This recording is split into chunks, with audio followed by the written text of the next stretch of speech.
I just turned 40. My boss says we need to create some content to get those likes and shares.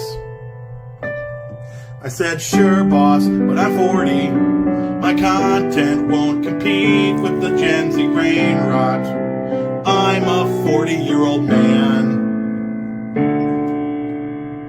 Like and share, so I don't get fired. Like and share, so I keep my job. Like and share, so I feed my kids.